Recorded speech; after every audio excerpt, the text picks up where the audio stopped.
So, hello, good evening. We are making this statement, Germany and Belgium, as co-pen holders for the humanitarian situation in Syria. As members of the Security Council, it is our duty to address the gravest of humanitarian crises and to ensure that life-saving humanitarian assistance can reach those in dire need. 4 million people crossing all of Syria. This lifeline is the United Nations cross-border mechanism. The UN organizations could not have been clearer. This lifeline is indispensable. With this in mind, we have agreed to this compromise solution in order to maintain as much as possible of the cross-border mechanism.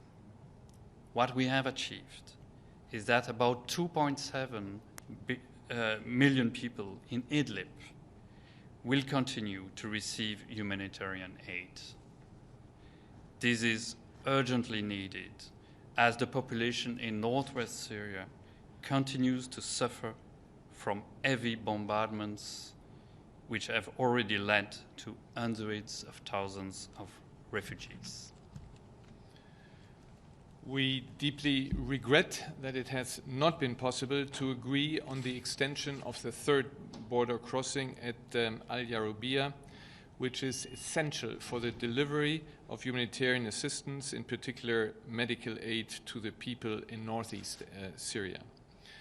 Against this backdrop, it is particularly important that this compromise solution allows for a review process to explore alternatives for the border crossings at Al Yarubia. We look forward to the report of the Secretary General by the end of February 2020 in order to ensure that humanitarian assistance, including medical and surgical supplies, reaches people in need throughout Syria via the most direct routes.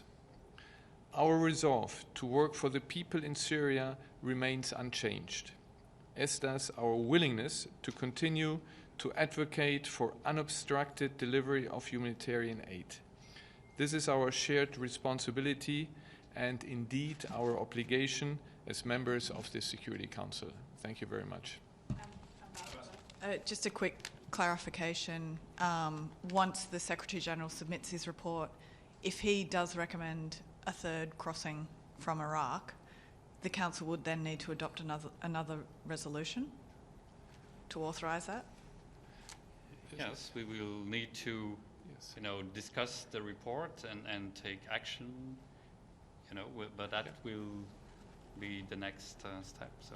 Yeah, but we are very happy that it was not only just getting rid of Al Yarubia, but this is the mandate that the Secretary General gets to seriously look at alternative routes. Yes. Ambassador, we've seen 14 Russian vetoes. On chemical weapons, we've seen the collapse of the gym. Now on humanitarian, you've seen the Russian pushback. Are you fearing now that Russia will be further emboldened?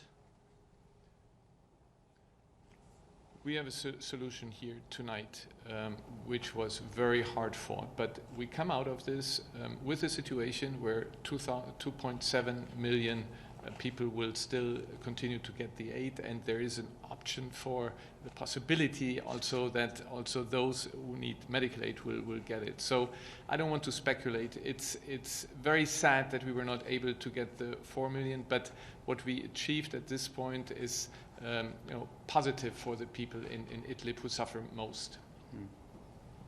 And with the report of the Secretary General, we indeed have an opportunity to go back to this discussion in 1 month from now. Thank you. I know you've heard, German Ambassador, but any news on Berlin and Libya?